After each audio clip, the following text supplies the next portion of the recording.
जय श्री कृष्ण। राधे राधे। ओम नमः शिवाय। भादो माह की पूर्णिमा को भाद्रपद पूर्णिमा कहते हैं। पूर्णिमा की तिथि का हिंदू धर्म में विशेष महत्व बताया गया है। भादो पूर्णिमा के दिन भगवान विष्णु के सत्यनारायण रूप की पूजा की जाती है और साथ ही इस दिन उमा महेश्वर व्रत रखा जाता है। यह पूर्णिमा इसलिए भी महत्वपूर्ण है क्योंकि इसी दिन से पितृ पक्ष की शुरुआत हो जाती है, जो कि अश्विन अमावस्या पर समाप्त होती है। धार्मिक मान्यता के अनुसार भादो पूर्णिमा के दिन भगवान सत्यनारायण की पूजा करने से सभी कष्ट दूर हो जाते हैं और जीवन में सुख समृद्धि आती है। लेकिन हमें सुबह जल्दी उठकर स्नान आदि से निवृत्त होकर व्रत का संकल्प लेना चाहिए। भगवान सत्यनारायण की कथा करनी चाहिए, उन्हें नैवेद्य फल फूल अर्पित करने चाहिए, पंचामृत और चूरमे का प्रसाद वितरित करना चाहिए। इस दिन जरूरतमंद व्यक्ति और ब्राह्मणों को दान अवश्य देना चाहिए। भविष्य पुराण के अनुसार उमा महेश्वर व्रत मार्गशीर्ष मास के शुक्ल पक्ष की तृतीया को रखा जाता है, लेकिन नारद पुराण के अनुसार यह व्रत भादो माह की पूर्णिमा के दिन मनाया जाता है। यह व्रत स्त्रियों के लिए विशेष महत्व रखता है। इस व्रत के प्रभाव से बुद्धिमान संतान और सौभाग्य की प्राप्ति होती है। घर में पूजा के स्थान पर शिव पार्वती जी की प्रतिमा को स्थापित करके उनका ध्यान करना चाहिए और विधि विधान से पूजा करनी चाहिए। यदि घर के पास संभव है कि मंदिर है तो मंदिर में जाकर भगवान शिव और माता पार्वती की पूर्ण रूप से पूजा करनी चाहिए। इस पूर्णिमा तिथि के अवसर पर हमें उमा महेश्वर व्रत कथा और भगवान श्री कृष्ण ने जो यशोदा मैया को व्रत कथा का महत्व बताया था, वह कथा जरूर श्रवण करनी चाहिए। आज की वीडियो में मैं आपको श्रवण कराने जा रही हूँ भादो मास की संपूर्ण व्रत कथा। आप इस कथा को अंत तक पूरी श्रद्धा और प्रसन्न चित्त मन से श्रवण कीजिएगा और कमेंट बॉक्स में हर हर महादेव जरूर लिखिएगा। इस व्रत का उल्लेख मत्स्य पुराण में मिलता है। उमा महेश्वर व्रत की कथा के अनुसार कहा जाता है कि एक बार महर्षि दुर्वासा भगवान शंकर के दर्शन करके लौट रहे थे। रास्ते में उनकी भेंट भगवान विष्णु से हो गई। महर्षि ने शंकर भगवान द्वारा दी गई बेलपत्र की माला भगवान विष्णु को दे दी। भगवान विष्णु ने उस माला को स्वयं न पहनकर गरुड़ के गले में डाल दिया। इससे महर्षि दुर्वासा क्रोधित होकर बोले कि तुमने भगवान शंकर का अपमान किया है, इससे तुम्हारी लक्ष्मी चली जाएगी, क्षीर सागर भी तुम्हें नहीं मिलेगा और शेषनाग भी तुम्हारी सहायता न करेंगे। यह सुनकर भगवान विष्णु ने महर्षि दुर्वासा को प्रणाम कर इस दोष से मुक्त होने का उपाय पूछा। इस पर महर्षि दुर्वासा ने बताया कि उमा महेश्वर का व्रत करो, तभी तुम्हें अपनी संपूर्ण लक्ष्मी प्राप्त होगी। तब भगवान विष्णु ने यह व्रत किया, जिसके प्रभाव से लक्ष्मी जी समेत उनकी सभी शक्तियाँ उन्हें वापस मिल गई। स्त्री पुरुष इस व्रत को पूरी श्रद्धा और प्रसन्नचित मन से करता है।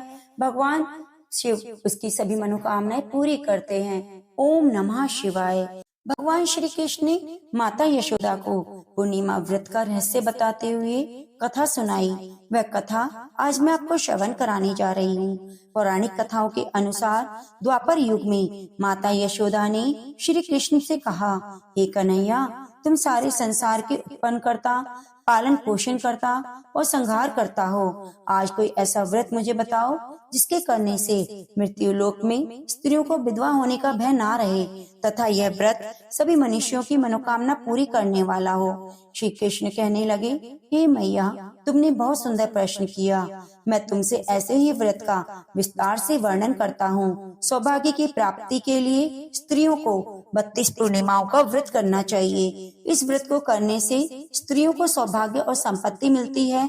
यह व्रत अचल सौभाग्य देने वाला और भगवान शंकर के प्रति मनुष्य मात्र की भक्ति को बढ़ाने वाला है। यशोदा मैया कहने लगी, हे कन्हैया, सबसे पहले इस व्रत को मृत्यु लोक में किसने किया, इसके विषय में विस्तार से मुझसे बताओ। श्री कृष्ण कहने लगे कि हे मैया, इस पृथ्वी लोक पर समय पहले बहुत प्रसिद्ध राजा चंद्रहास की कार्तिका नाम की थी। वह रामेश्वर नाम का एक ब्राह्मण रहता था। उसकी पत्नी बड़ी सुशील और रूपवान थी। दोनों ही उस नगरी में बड़े ही प्रेम से रहते। उनके घर में धन धान्य की कोई कमी न थी। उन दोनों को बस एक ही दुख था, उनके कोई संतान न थी, जिस कारण से वे दोनों बहुत दुखी रहते। एक दिन एक तपस्वी योगी उस नगरी में आया। वह योगी बाकी सभी घरों से भिक्षा मांगकर भोजन किया करता, लेकिन उस ब्राह्मण के घर से भिक्षा नहीं लेता। एक दिन योगी गंगा किनारे भिक्षा मांगकर प्रेम पूर्वक खा रहा था कि रामेश्वर ने योगी को यह सब करते देख लिया।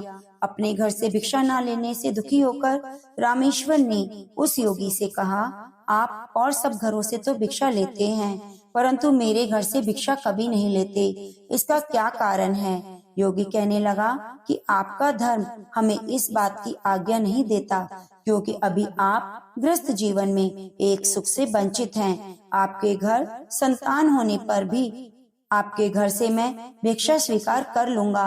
उन्होंने कहा, जिसे संतान नहीं है उसके घर से भिक्षा लेने पर पतित हो जाने का भय होता है।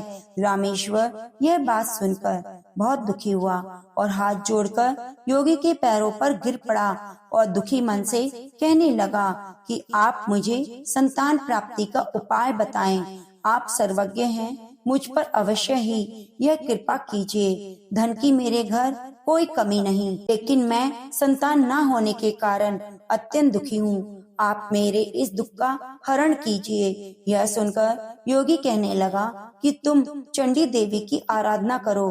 घर पहुंचकर रामेश्वर ने ये सारी बात अपनी पत्नी को बताई और खुद वन में चला गया।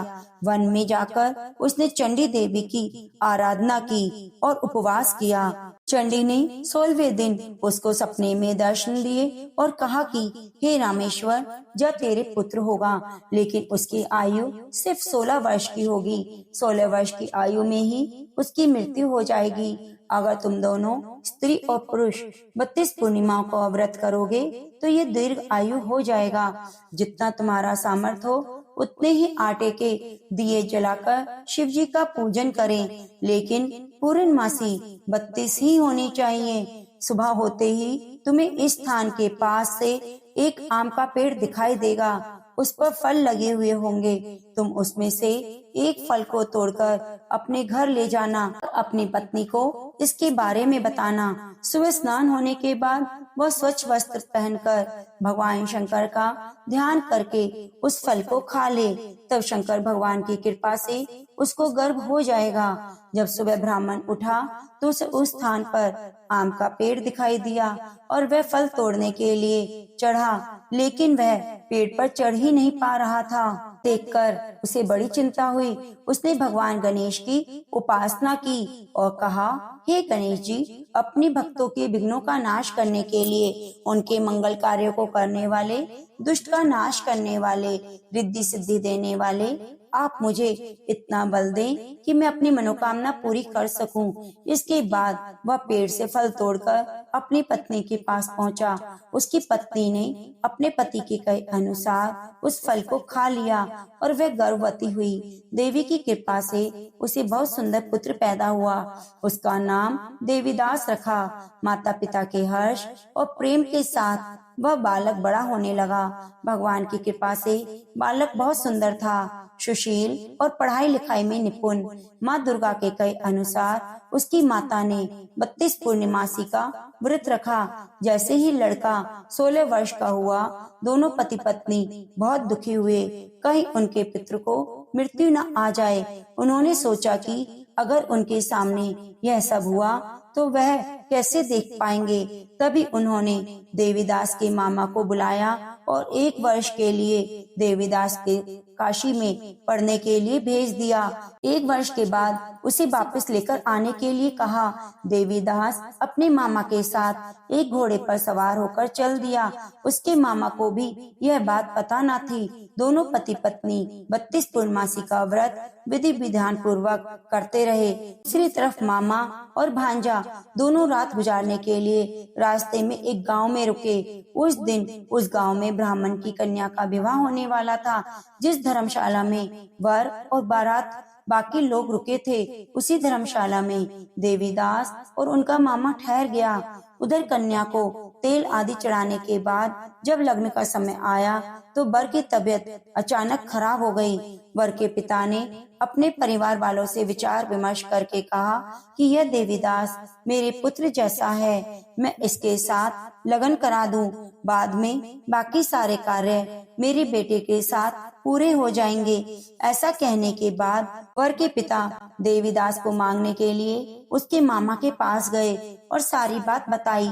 मामा ने कहा कि कन्यादान में जो कुछ भी मिलेगा वह हमें दे दीजिएगा। वर के पिता ने बात स्वीकार कर ली। इसके बाद देवीदास का विवाह कन्या के साथ संपन्न हो गया। इसके बाद वह अपनी पत्नी के साथ भोजन न कर सका और मन में विचार करने लगा कि न जाने यह किसकी पत्नी होगी। यह सोचकर उसकी आंखों में आंसू आ गए। वधू ने पूछा कि क्या बात है, आप उदास क्यों हैं? तब उसने सारी बात बता दी। तब वह वधू कहने लगी कि ब्रह्म विवाद के विपरीत है, आप ही मेरे पति हैं, मैं आपकी ही पत्नी हूँ, किसी दूसरे की कभी नहीं हो सकती। तब देवीदास ने कहा, ऐसा मत करिए, क्योंकि मेरी आयु बहुत कम है, मेरे मरने के बाद तुम्हारा क्या होगा। लेकिन वह लड़की न मानी और बोली, स्वामी आप भोजन कीजिए। दोनों रात में सोने के लिए चले गए। सुबह देवीदास ने पत्नी को नगीनों से जड़ी एक अंगूठी दी और एक रुमाल दिया और बोला कि हे प्रिय, इसे रख लो, संकेत समझकर स्थिर चित्त हो जाओ। मेरा मरण और जीवन जानने के लिए एक पुष्प वाटिका का बना लो, उसमें सुगंधी वाली एक नव मल्लिका लगा लो, उसको प्रतिदिन जल से सींचा करो, आनंद के साथ रहो। जिस समय और जिस दिन मेरी मृत्यु होगी वह फूल सूख जाएंगे। जब यह फिर से हरे हो जाएं, तो जान लेना मैं जीवित हूँ। ये समझाकर वह वहाँ से चला गया। इसके बाद जब वर और बाकी बाराती मंडप में आए तो कन्या ने उसे देखकर कहा, यह मेरा पति नहीं, मेरे पति तो वो हैं जिनके साथ मेरा विवाह हुआ और रात में विवाद हुआ। इसके साथ मेरा विवाह नहीं हुआ। अगर यह वह नहीं है तो ये बताए कि मैंने इसको क्या दिया, और साथ ही कन्यादान के समय आभूषण मिले उन्हें दिखाए। कन्या की सारी बातें सुनकर वह कहने लगा कि मैं ये सब नहीं जानता। इसके बाद सभी बारात भी अपमानित होकर वहाँ से चली गई। भगवान श्री कृष्ण बोले, हे माता, इस प्रकार से देवीदास काशी जी चला गया। जब कुछ समय बीत गया तो एक सर्प उसको डसने के लिए आया, लेकिन वह उसको काट न पाया, क्योंकि उसकी माता ने पहले ही 32 पूर्णिमासी का व्रत किया था। इसके बाद खुद काल वहाँ पहुँचा। भगवान की कृपा से तभी वहाँ माता पार्वती और गणेश जी आ गए। भगवान शिव शंकर अपने पूरे परिवार के साथ वहाँ उपस्थित हुए। देवीदास को मूर्छित दशा में देखकर माता पार्वती ने भगवान शिव से कहा कि हे स्वामी, इस बालक की माता ने पहले ही 32 पूर्णिमासी का व्रत किया है, आप इसको प्राणदान दें। भगवान शंकर ने माता पार्वती के कहने पर उसे प्राणदान दिया। उधर उसकी पत्नी उसके काल की प्रतीक्षा कर रही थी। उसकी पत्नी ने जाकर देखा कि पुष्प और पत्र दोनों नहीं हैं। उसको आश्चर्य हुआ। जब उसने देखा कि पुष्प वाटिका फिर से हरी हो गई तो वह समझ गई कि उसका पति जिंदा है। इसके बाद वह बहुत प्रसन्न होकर अपने पिता से कहने लगी कि मेरे पति जीवित हैं, उनको ढूंढिए। जब 16वां वर्ष व्यतीत हो गया तो देवीदास भी अपने मामा के साथ काशी जी से वापस चल दिए। इधर उसकी पत्नी के परिवार वाले उन्हें ढूंढने के लिए जा ही रहे थे तो उन्होंने देखा कि देवीदास और उसका मामा इधर ही आ रहे हैं। उसको देखकर उसके ससुर बहुत प्रसन्न हुए और उसे अपने घर लिवा लाए। वहाँ सारा नगर इकट्ठा हो गया।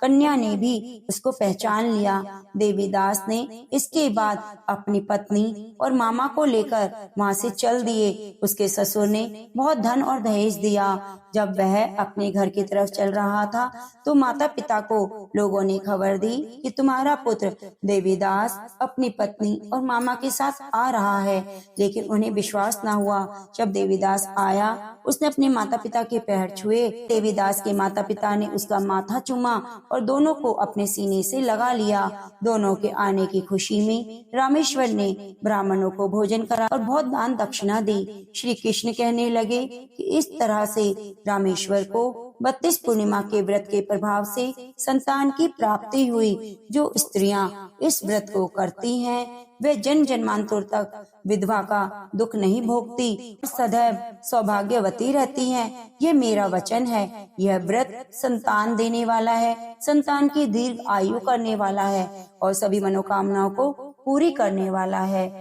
हे कृष्ण भगवान, जो यह व्रत कथा पूरी श्रद्धा और प्रसन्नचित मन से सुन रहा है, आप उनकी सभी मनोकामनाओं को पूरी करना और उनकी संतान को दीर्घायु करना। ओम नमः शिवाय। हर हर महादेव। जय श्री कृष्ण। राधे राधे। प्रिय मित्रों, कथा को अंत तक सुनने के लिए आपका बहुत बहुत धन्यवाद। मिलते हैं ऐसी ही धार्मिक रोचक वीडियो के साथ।